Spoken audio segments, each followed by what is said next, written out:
हमारे बीच में एक ऐसा ही कवि, एक ऐसा ही रचनाकार है जिन्होंने जीवन का सिर्फ एक ही बीड़ा उठाया है कि मैं अपनी कविताओं से भी, अपनी शक्ल से भी सबको हंसाऊंगा। डॉक्टर सुरेंद्र दुबे।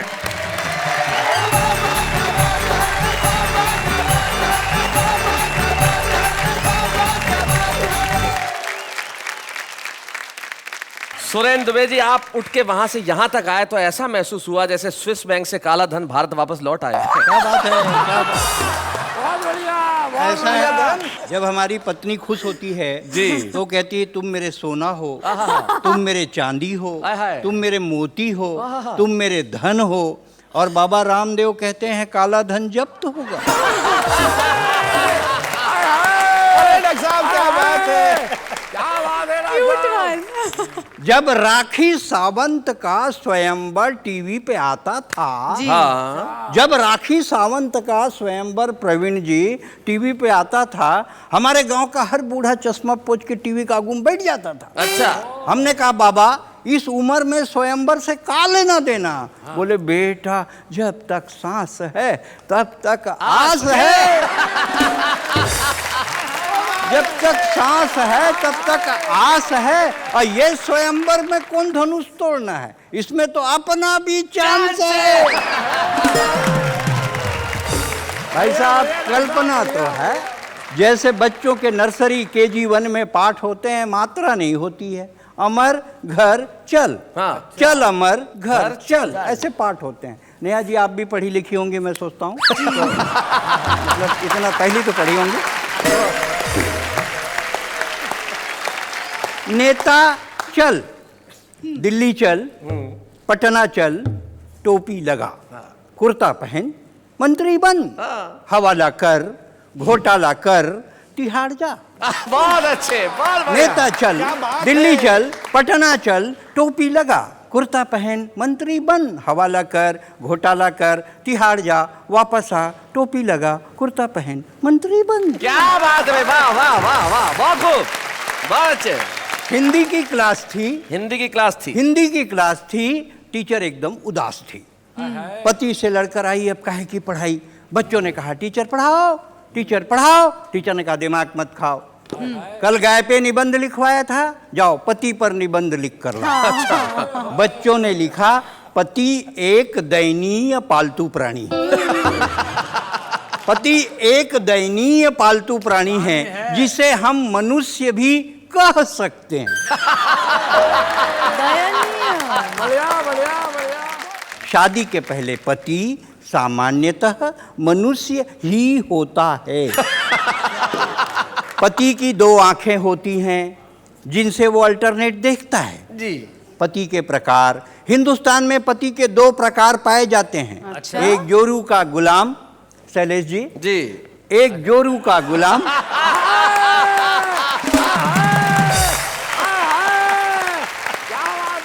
एक जोरू का गुलाम, दूसरा जोरू का बादशाह। जोरू का गुलाम ये सस्ती, सुंदर और टिकाऊ नस्ल है। ये बहुतायत मात्रा में पाई जाती है। जोरू का बादशाह ये प्रजाति धीरे धीरे लुप्त हो रही है। क्या कहने हैं। जितने लोग बैठे हैं दिन में एक डायलॉग 20 बार बोलते हैं, टाइम नहीं है। पूरा हिंदुस्तान कहता है टाइम नहीं है, और हमारी आबादी 121 करोड़ हो गई। टाइम नहीं है तो इतनी, तो टाइम मिल जाए तो कितनी। जिसको देखो टाइम नहीं है। अच्छा आजकल क्या है, रहे सहे में टाइम नहीं है। व्यापारी के पास परिवार के लिए टाइम नहीं है, नेता के पास सरकार के लिए टाइम नहीं है, पुलिस के पास रक्षा के लिए, और टाइम नहीं है शिक्षक के पास शिक्षा के लिए। क्या बात है, वाह वाह वाह वाह वाह। टेक्नोलॉजी की जब बात चलती है, लादेन मरा तो मैं बहुत टेंशन में आ गया। जी, ये लादेन मरा कैसे? हाँ, मैंने आपको टेलीफोन लगाया, आपको याद होगा? याद है, मुझे याद है। शैलेश भाई ने बताया कि ओबामा के पास सैटेलाइट है, वो अमेरिका में बैठे बैठे देख सकता है किस देश के, किस शहर के, किस गांव के, किस घर के, किस कमरे में कौन आदमी क्या कर रहा है। तब से ना मैं नहा सक रहा हूं बहुत अच्छे। यहाँ स्नान करे गरीब सुदामा और वहां हुस्न का दीदार करे ओबामा। जब ओबामा हिंदुस्तान आए तो वो हिंदुस्तान आए क्यों? वो आए थे उत्तराधिकारी की तलाश में। हाँ। उन्होंने बिल्कुल नहीं की देरी, मुझको रायपुर फोन किया और कहा मिस्टर ब्लैकबेरी अब अमेरिका की जिम्मेदारी तेरी। वाह वाह, क्या बात है दुबे जी। ये टेक्नोलॉजी से हम बहुत परेशान हैं, क्या बताएं। पहली बार जब हवाई जहाज में बैठे, बहुत देर तक प्लेन सड़क में चलता है, हाँ। जिसको ये रनवे बोलते हैं। हमको तो लगा कि ठग दिया। हाँ। हमने एयर होस्टेस को बुलाया और कहा भौजी बाबूजी, प्रदेश का मामला, इज्जत से बात बाबूजी भाई बहुत अच्छे। हमने तो एयर होस्टेस को बुलाया और कहा भौजी पैसा हवाई जहाज का लिए हैं, सड़के सड़क ले जा रहे हैं। बोले नहीं, ये रनवे है, थोड़ी देर बाद उड़ेगा। थोड़ी देर बाद हवाई जहाज उड़ा। जी। हमको लगा कि वो उड़ गया। हम एक दूसरा एयर होस्टेस बुलाया, कहा काकी काकी, उसका उम्र ज्यादा था ना, मतलब इतने इनके ऊपर बराबर में। की थी। हाँ, इन्हीं के दुबे आसपास। जी सच बताइए। अभी इनके सामने सच है, बाद में झूठ है। हमने कहा काकी देखिए हवाई जहाज कितने ऊपर में उड़ रहा है, आदमी चींटी के समान दिख रहा है। बोले नहीं, चींटी ही है, हवाई जहाज उड़ा ही नहीं।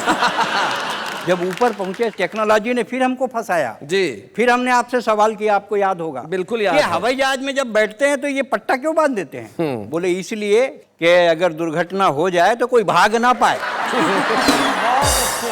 ये दिक्कत है भाई साहब जी। जब हम अमेरिका जा रहे थे कार्यक्रम करने, अनाउंस हुआ मौसम खराब है, कमर की पट्टी बांध लो, प्लेन गिर सकता है। ये सब अपना रुपया बांधने लगे, डॉलर बांधने लगे और कवित्रियां अपना ज्वेलरी बांधने लगी। मैंने कहा कर क्या रहे हो? बोले लोग हमको खोजेंगे, बचाएंगे। मैंने कहा कभी पहली बार बैठे क्या हवाई जहाज में? लोग मेरे को खोजेंगे। मालूम है आपको कि जब हवाई जहाज क्रश होता है, गिरता है, सबसे पहले ब्लैक बॉक्स खोजा जाता है। बहुत अच्छे, बहुत बढ़िया। वाह वाह। अब हम अमेरिका पहुंचे, ये तो हमारे करता धरता थे। स्विमिंग पूल में बोलते हैं भाई साहब नहा लो, आज तो आप आज तो नहा लो। हाँ आज तो नहा लो। नहाने लगे, सब लड़के लड़कियां बाहर निकल गए। हाँ? हमने कहा क्यों भाई, आपसे बड़े कपड़े तो मैं पहना हूं। बोले नहीं जी, आपका रंग छूट रहा है। क्या बात है। पेट पर कुर्सियां, पीठ पर मेज है, माफ कीजिए रुकावट के लिए खेद है। कॉलेज की एक छात्रा को एक लड़के ने आंख मारी, लड़की ने गुस्से में सैंडल उतारी और फिर पहन ली। गुस्से में सैंडल उतारी और फिर पहन ली। हमने कहा लक्ष्मीबाई की बहन, आपने कैसे कर लिया सहन? अरे कमीने को मजा चखाती, 151 तो नहीं 34 में बंद करवाती। कविराज आप नौसिखिए हैं, ये लड़का बहुत ट्रेंड है। मारू तो कैसे मारू, यही तो मेरा बॉयफ्रेंड है। हाय हाय हाय। मारू तो कैसे मारू, हाँ, यही तो मेरा बॉयफ्रेंड है। मैं समझ गया मेरी रफ्तार बहुत धीमी है और शिक्षा पद्धति बहुत तेज है, माफ कीजिए रुकावट के लिए खेद है। क्या पेट बात पर कुर्सियां, पीठ पर मेज है। वाह वाह वाह वाह। इसके पहले जब बार्सिलोना में ओलंपिक हुआ जी। हिंदुस्तान और जर्मनी के बीच हॉकी हुई और 4 पेनल्टी कॉर्नर हिंदुस्तान को मिले। जी। हमारे देश के बहादुर खिलाड़ियों ने एक भी गोल नहीं किया। जी। मुझे बहुत प्रसन्नता हुई हाँ। कि ये हमारे सिपाही हैं। तब मैंने एक कविता लिखी, कुछ पंक्तियां रखता जी। हूँ। टेक्नोलॉजी मतलब आप सीधा ओलंपिक का सीधा प्रसारण कर रहे हैं। कि खौलते तेल में मैं कब से खौल रहा हूँ, मैं सुरेंद्र दुबे बार्सिलोना से बोल रहा हूँ। अच्छा। Oh. Running commentary of hockey from Barcelona, live telecast of hockey, India versus Germany, women versus man. Women versus man. मैं देख रहा हूँ वातावरण में ठंडक, मौसम साफ है, लगता है हॉकी में हमारे 2-4 बाप हैं। भारतीय खिलाड़ी मैदान में सरपट भाग रहे हैं, कुछ सो रहे हैं, कुछ जाग रहे हैं। बॉल सेंटर फॉरवर्ड में जर्मनी के खिलाड़ी के पास। भारतीय खिलाड़ी ने चिल्लाकर कहा, पत्नी भी आई है साथ, इज्जत का सवाल है बाप, एक गोल बनाने दे।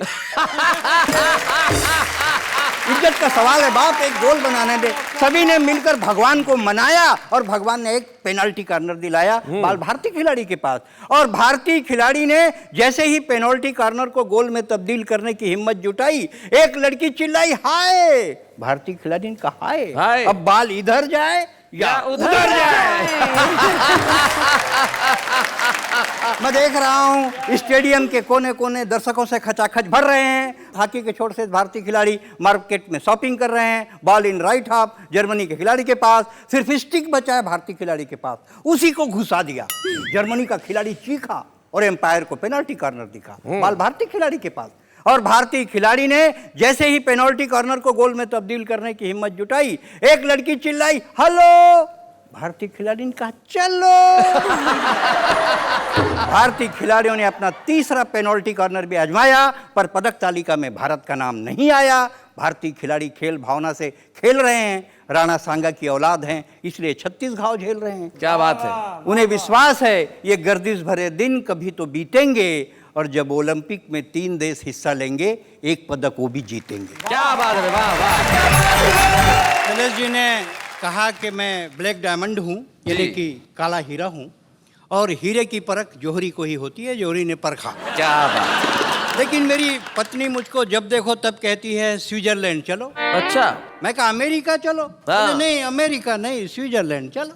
बाद में उसकी स्कीम समझ में आई। स्विट्जरलैंड में स्विस बैंक है, और मुझको काला धन समझ के वहां जमा करना चाहती है। बड़ी दिक्कत है। आधी रात को हमने पत्नी को सोते से उठाया। अच्छा। और अपने तुलसीदास बनने का डिसीजन सुनाया। पत्नी बोली, गजब कर रहे, रात को 12 बजे तुलसीदास बन रहे, सो जाओ, सुबेरे सूरदास बना दूंगी। बाय द वे, मैं ये कहता हूं कि अभी फॉर टाइम बीइंग आप मेरे गुरु हो जी। तो चेला बोला, गुरु। बोल चेला, ये दागी मंत्री का मतलब क्या होता है गुरु? दागी मंत्री जी। अरे जिसमें भ्रष्टाचार का दाग लगा है उसको दागी कहते हैं, तो इनका दाग कैसे छूटेगा गुरु? अरे इनका दाग नहीं छूटने वाला। बोले कोई साबुन, सोडा, वॉशिंग पाउडर। अरे नहीं छूटने वाला है।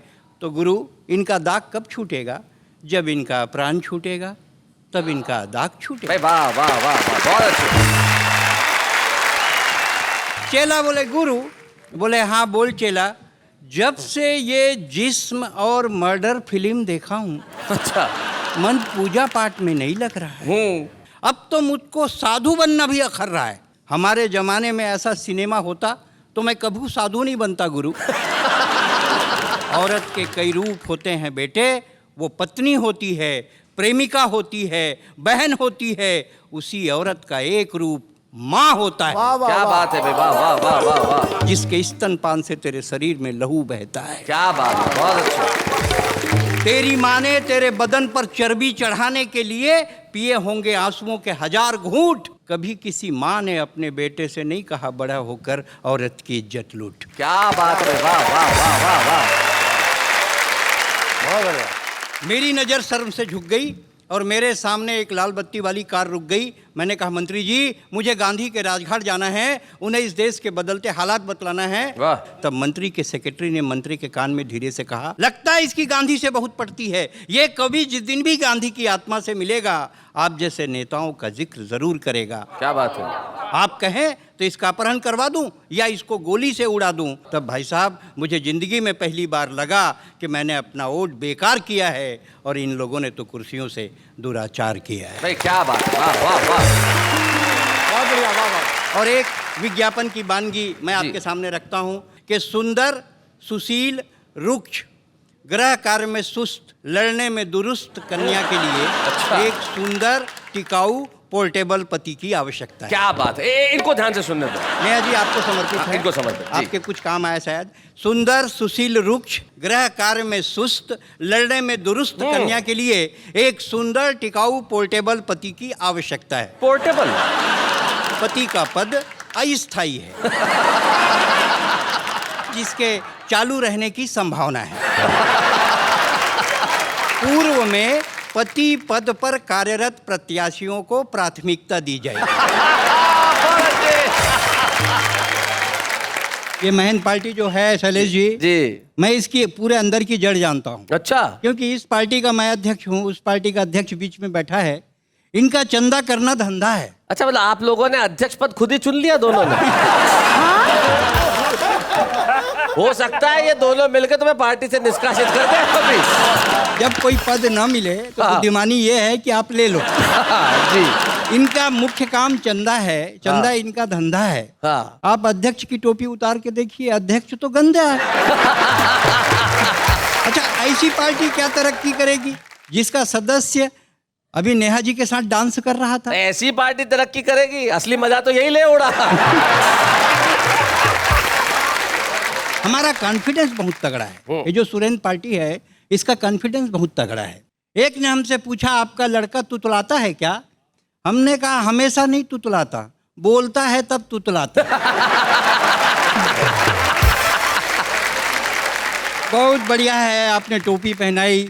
आज पूरे देश में विवाद चल रहा है, उस पे 4 पंक्तियां पढ़ता हूँ। न तिलक लगाने से कोई हिंदू होता है, न टोपी लगाने से मुसलमान। पूजा और इबादत एक चीज है, इसको कब समझेगा हिंदुस्तान? वाह वाह वाह। पूजा और इबादत एक चीज है, इसको कब समझेगा हिंदुस्तान? हमें आजादी है बेवजह बोलने की, हमें आजादी है मुंह खोलने की, हमें आजादी है दंगे करने और कराने की, हमें आजादी है राजनीति से पैसे खाने की, क्योंकि हम आजाद हैं। वाह वाह। ये आजादी की परिभाषा है। ये आजादी की परिभाषा हो जाती है तब तकलीफ होती है। और हर नेता बोलता है कि मेरे को एक बार चांस दे के देख। चांस दे के देख। माँ बेटी लड़ रहे थे, माँ ने बेटी से कहा, तू ना बहुत तंग करती है, मैं तेरी शादी किसी काने से करूंगी। काने से करूंगी। उसी समय एक भिखारी आ गया, सिंगल हेडलाइट और लॉटरी पा गया। उसी समय एक भिखारी आ गया, सिंगल हेडलाइट और लॉटरी पा गया। थोड़ी देर खड़ा रहा, फिर बोला, जल्दी डिसाइड करो, मैं हूं आदमी नेक, अगर मेरे तरफ बात हो जाएगी तो मेरे को मिल जाएगा ब्रेक। अरे एक बार मेरे को भी तो चांस दे के देख, एक बार मेरे को भी तो चांस दे के देख। हमारे देश में हर कोई नेता भाषण दे रहे थे। हमारे पहले जौन है तौन जो नए नेता थे, 5 स्कूल खाए, 15 अस्पताल खाए, 20 सड़क खाए। हम कमीशन मांगने नहीं आए, हम आज आए हैं आपके बीच। हम ज़्यादा खाने वाले नहीं हैं, दाल में नमक का जितना खाएंगे। और हम वादा करते हैं कि 5 साल आपको अपना ब्लैक फेस नहीं दिखाएंगे। हम आदमी हैं बहुत नेक, और हमारे कारनामों को 5 साल बाद जान जाएगा हर व्यक्ति प्रत्येक। एक बार चांस दे के तो चांस देख। दे के तो देख, एक बार चांस दे के तो देख। कबीर सूर्य तुलसी ने अपने युग में भी विरोध सहा, लेकिन वही बातें कही जो जन कल्याण के लिए रही। इसीलिए उनकी कविता घर घर दोहराई जाती है। कौन कहता है अच्छी कविता चैनल पे सुनाई नहीं जाती? वाह वाह। कौन कहता है अच्छी कविता चैनल पे सुनाई नहीं जाती है? आजकल शैलेश जी, भिखारी भी एकदम हाई प्रोफाइल हो गए। देख रहा Very हूँ। true. हाँ? अरे भिखारी बहुत दिलदार होते हैं। और हमारे शहर जोधपुर जहाँ का मैं हूँ, हाँ, वहाँ एक भिखारी था खड़ा हुआ, बहुत दिनों तो ऐसी एरिया में खड़ा रहता था। तो उस एरिया में बहुत दिनों बाद में गया तो मेरे को दिखा नहीं, तो मुझे आगे मिला 1 किलोमीटर बाद। मैंने कहा तू तो वहाँ खड़ा रहता था, आजकल इधर आ गया। बोले हाँ, बेटी की शादी हो गई, वो एरिया दहेज में दे दिया। ये होता है भिखारी। इससे भी ऊंची बात देखिए शैलेश जी, भिखारी कितने हाई प्रोफाइल हो गए हैं जी। हमारे यहाँ रायपुर में भिखारी मोबाइल एल्युमिनियम के कटोरे में रखकर भीख मांगता है। जी। 10-20 का रिचार्ज करा दे बाबा, तो रिचार्ज करा। 10-20 का रिचार्ज करा दे बाबा। मैं बोला, जब तू ऐसा भिखारी है कि तेरे पास मोबाइल है, फिर तू काहे का भिखारी है? बोले आपको देना है तो दो, नहीं तो मैं आगे इस चैनल चलाता हूँ।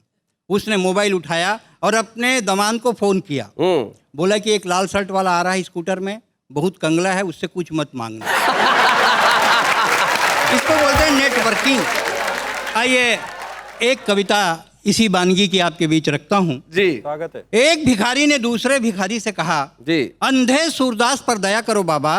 पहले भिखारी का स्वाभिमान जागा, जिंदगी में किसी ने हमारे से भी कुछ मांगा। वाह। देखकर उसका हाल, उसने कहा ये तो मेरा ठेका है, इस इलाके में तुझको पहले कभी नहीं देखा है। बोले मैं BA पास हूँ गुरु। अरे ग्रेजुएट हो तो स्टील का कटोरा उठाओ, यहाँ मत आया करो, सिविल लाइन जाया करो। पिताजी आपने भी क्या आइडिया फेंका है? कभी बड़े भिखारियों ने छोटे भिखारियों के सामने कुछ फेंका है? क्या बात है। कभी बड़े भिखारियों ने छोटे भिखारियों के सामने कुछ फेंका है? उसने रात को 9 बजे एक अभिजात का दरवाजा खटखटाया तो एक व्यक्ति बाहर आया। क्या है, क्या चाहिए? अंधे साहब आए, बाहर आइए, पुण्य कमाइए। अच्छा तो तू अंधा है, फिर कैसे जानता है? तभी उसे धारावाहिक दिखा। उसने कहा क्या खूबसूरत लड़की है हुजूर, कितना बढ़िया रोल करती है। बोले वाह रे अंधे, तू ऐसा अंधा है जिसे साफ दिखता है। उसने कहा हुजूर, अपन तो धारावाहिक देखने का शौक फरमाते हैं, और कभी कभी आप जैसे दानदाता मिल जाते हैं तो पूरी फीचर फिल्म देखकर चले जाते हैं। अच्छा। आप कहें तो कुर्सी खींचूं, चाय मिलेगी तो बैठूं, बंद करो ये सूरदास का नाटक, मुझको बंद करना है अपना फाटक। उसने दूसरे घर का दरवाजा खटखटाया। एक महिला ने खिड़की का पर्दा उठाया। क्या है, क्या चाहिए? लंगड़े साहब आए हैं, बाहर आइए, पुण्य कमाइए। अच्छा तो तू लंगड़ा है, फिर यहाँ तक चलकर कैसे आया? जानता हूँ भाई, आपका सवाल अड़ा है। वो देखिए मेरा रिक्शा खड़ा है। अच्छा, तो तुम रिक्शे से भीख मांगने आते हो और अपने को भिखारी बतलाते हो? क्या करें भाई, गाड़ी खरीदने की पोजीशन ही नहीं। क्या करें भाई, गाड़ी खरीदने की पोजीशन ही नहीं आई। आप थोड़ा सा अप्रोच लगवा देंगी, एक आध मोपेड फाइनेंस करवा देंगी, तो मोपेड में आएंगे, सैटरडे संडे आपको भी घुमाएंगे। बहुत अच्छे। फिर मोपेड से आएंगे, सैटरडे संडे आपको भी घुमाएंगे। लंगड़ा नहीं है फिर भी तेरी टांग खींचूं, जैसे साहब को पीटती हूँ वैसे पीटूं। उसने तीसरे घर का दरवाजा खटखटाया तो खेलता हुआ बच्चा दौड़ कर आया, वहीं से चिल्लाया, मम्मी मम्मी, आंटी का नौकर आया है, स्टील का कटोरा लाया है। फिर क्या था, माँ बेटे मिलकर कटोरा छीनने चल लगे। जब उसे चारों तरफ अंधेरा दिखा तो जोर से चीखा, मैं गूंगा हूं। गूंगा है फिर कैसे बोलता है? हमको मूर्खता की तराजू में तौलता है। न मैं अंधा हूं, न मैं गूंगा हूं, न मैं लंगड़ा हूं, फिर भी लाचार हूं क्योंकि बेकार हूं। वाह वाह वाह।